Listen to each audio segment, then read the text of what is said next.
Adolphe Guy, bonjour. Bonjour. Heureux, j'imagine, du message de soutien sur 2026 du Conseil fédéral.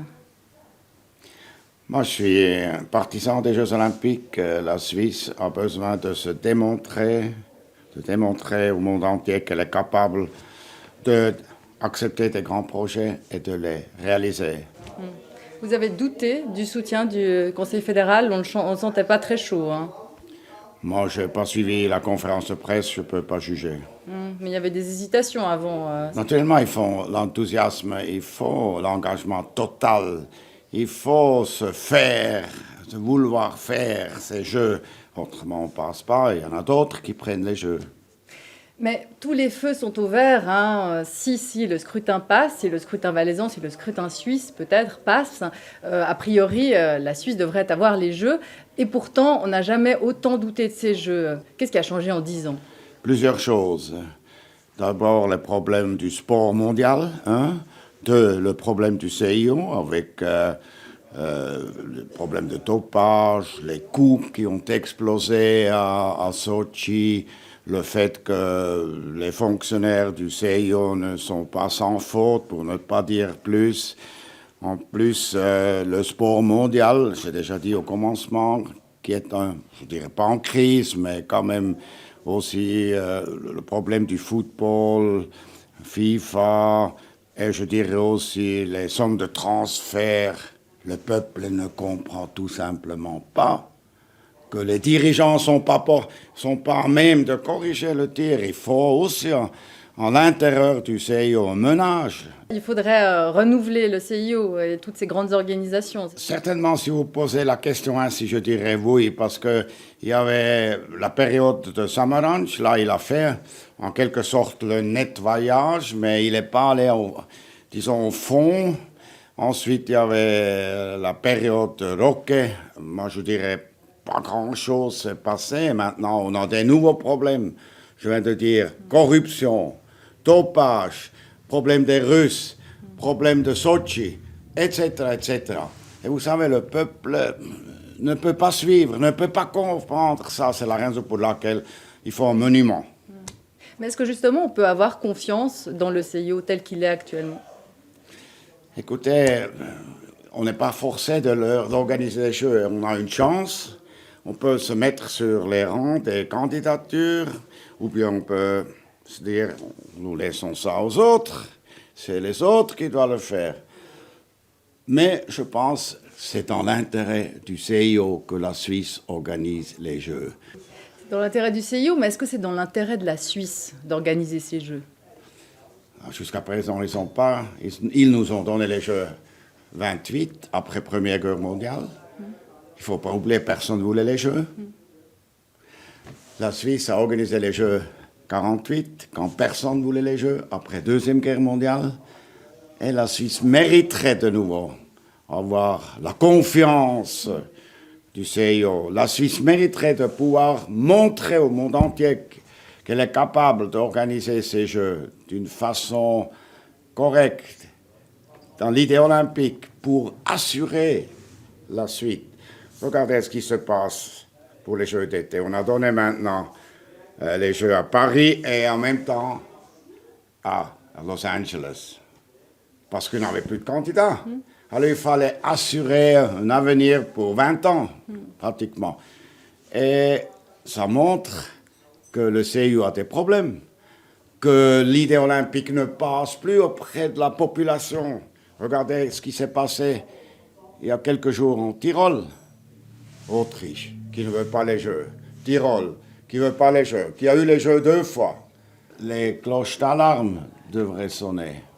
Mais justement, qu'est-ce que la Suisse aurait à gagner à organiser ces Jeux? Beaucoup. C'est-à-dire? La Suisse peut gagner. Tout d'abord, la Suisse peut démontrer vis-à-vis du monde entier qu'elle est capable à réussir, à accepter un défi, un projet, et de le réaliser sans faute. Deux, le tourisme a besoin de temps en temps de se mettre en évidence, montrer notre paysage, notre nature. Pendant 2 semaines, vous êtes au centre de l'attention. La télévision du monde entier va montrer nos sommets, nos montagnes, la nature, Notre pays de 4 cultures, de 4 langues, de 26 cantons, qui vit en paix depuis 1848. Ça, c'est aussi record mondial. La Suisse pourrait organiser pour montrer que le CIO va dans la bonne direction. Parce qu'avec la Suisse, difficile à négocier avec la Suisse, mais une fois ils prennent en charge, on peut compter dessus.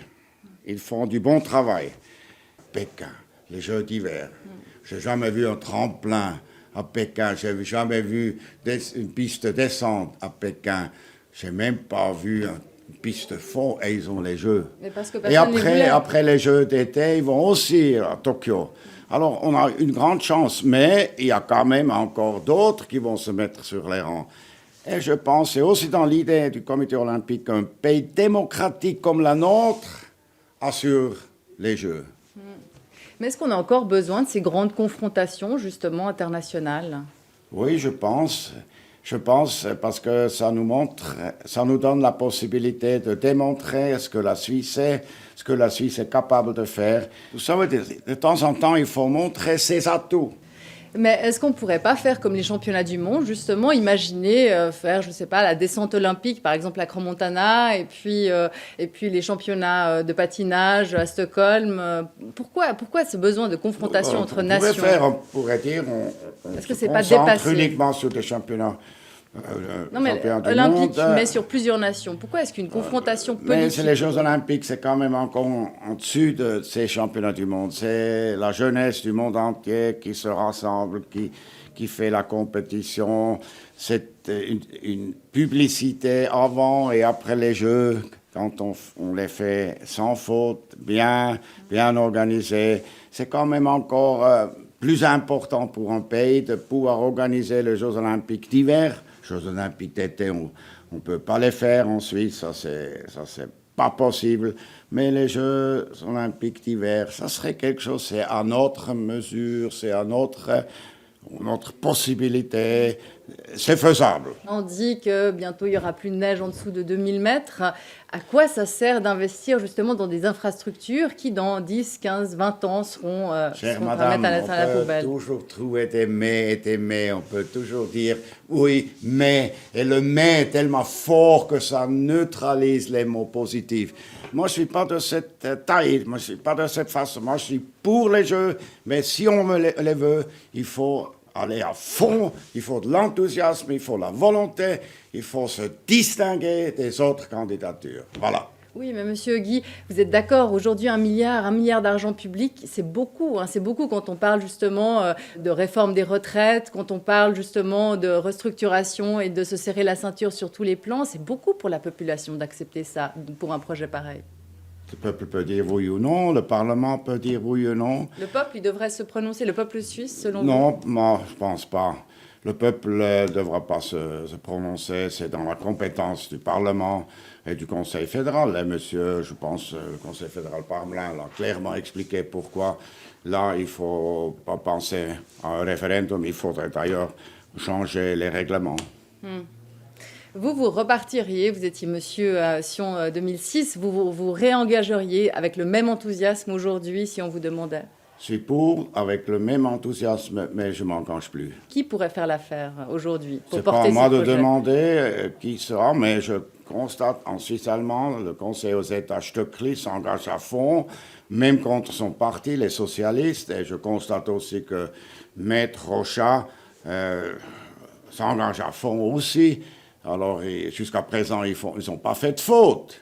Mais naturellement, la situation difficile vient maintenant. Là, il faut avoir quelqu'un, et peut-être que c'est les deux qui peuvent le faire, persuader que le courant passe, que ce projet passe, ce projet est compris, et aussi, naturellement, répondre à tous les problèmes, à tous ces problèmes que vous me posez, mais aussi à tous les grands discussions qui vont maintenant venir. Et là, il faut être quelqu'un qui sait écouter, analyser, respecter ce que l'adversaire dit, mais il doit être en mesure d'avoir beaucoup de temps et d'expliquer et répondre même à des questions bêtes. Et qui? Quelqu'un comme Pardon? Didier Burkhalter? Je propose personne, c'est pas à moi de proposer. Nicolas Bidault, par exemple. Il ferait l'affaire, selon vous? Écoutez, je ne peux pas répondre à cette question. Christian Constantin, votre ami, il est out du projet. Est-ce que c'est Écoutez, il a pris sa décision, laissez-le et acceptez sa décision. Est-ce que c'est rassurant un projet, justement, on parle beaucoup de communication, il faut communiquer pour convaincre. Est-ce que c'est rassurant, justement, de se dire que tout va dépendre du marketing? Vous savez, madame, il faut passer un pas après l'autre. Un premier pas, comme un guide de montagne. Faire un pas, assurer le pas, faire le prochain pas. Maintenant, il s'agit certainement de persuader le peuple valaisan, parce qu'ils vont voter, si je suis bien informé, au mois de juin de l'année prochaine. Et c'est peu de temps pour faire passer le courant, c'est-à-dire pour que les Valaisans qui ont en 97 avec plus que presque 70% accepté, ça sera probablement plus difficile actuellement, mais si on a un engagement et la volonté de vaincre, on peut gagner cette votation. Mais c'est un complet retournement de situation. Est-ce que vous auriez imaginé ça il y a même 10 mois encore, que les Valaisans, dont on imaginait que c'était le projet de la vie du canton, un projet de Jeux Olympiques, pourraient aujourd'hui dire non? Ils peuvent se rendre compte, ça c'est une grande chance. Mais naturellement, il y a pas mal d'obstacles, de problèmes, disons, de haies à surmonter. Mais je connais les Valaisans. Quand ils sont enthousiastes, ils sont enthousiastes. Quand ils veulent gagner, ils peuvent gagner. Quand ils sentent la chance, je crois, ils vont saisir cette chance.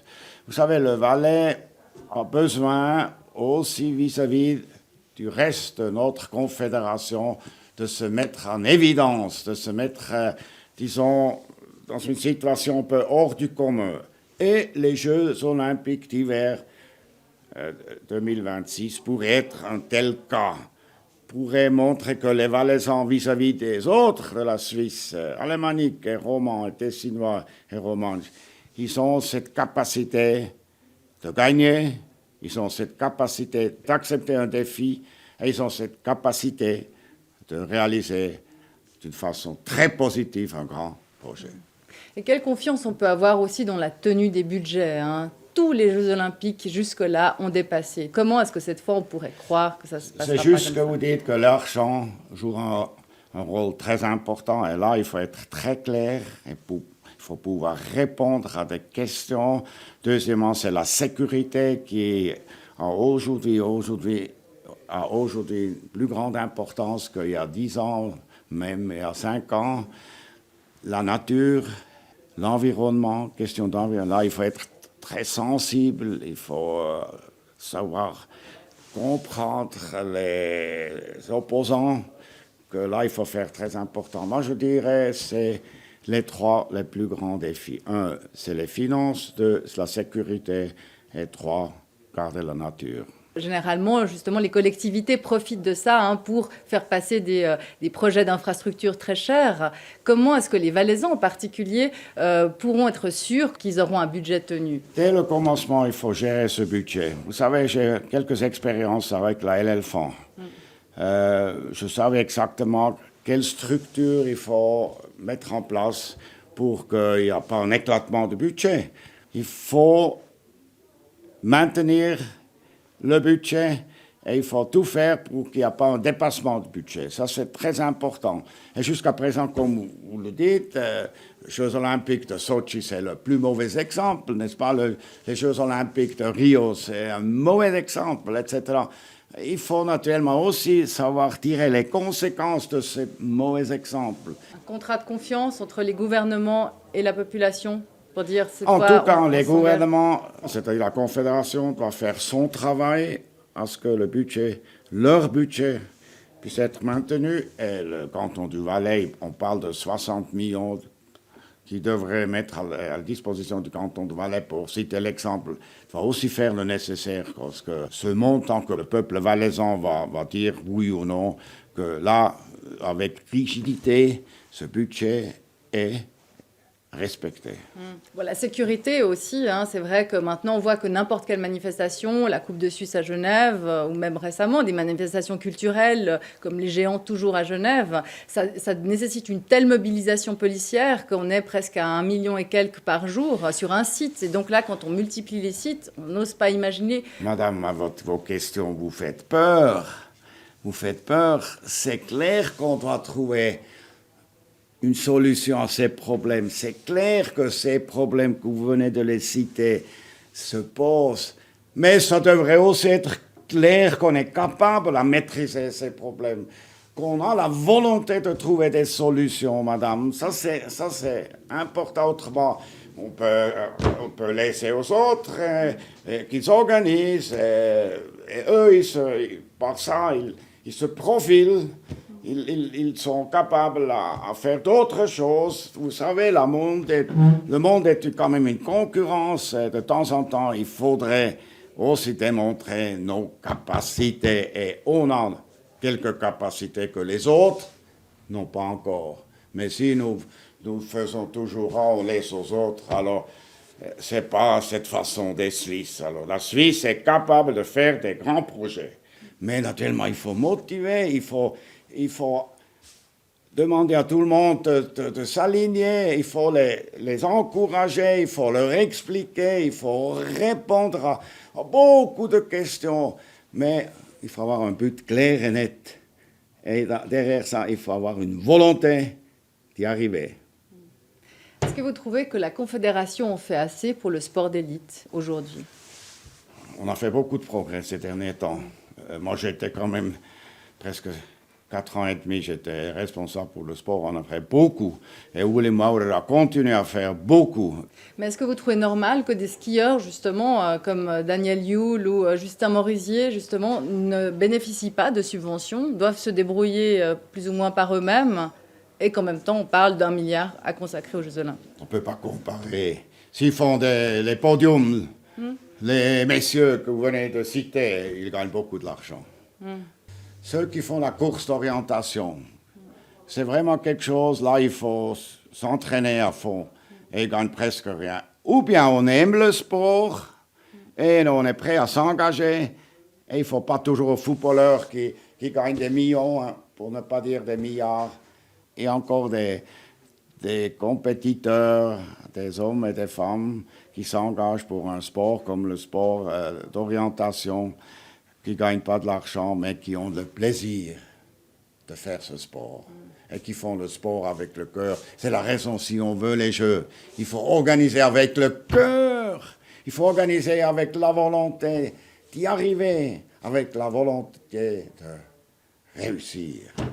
C'est le message que vous adresseriez aux Suisses pour les convaincre maintenant, et aux Valaisans en particulier, pour leur dire accepter ces Jeux? Non, ce n'est pas à moi de dire aux Valaisans il faut voter pour ou contre.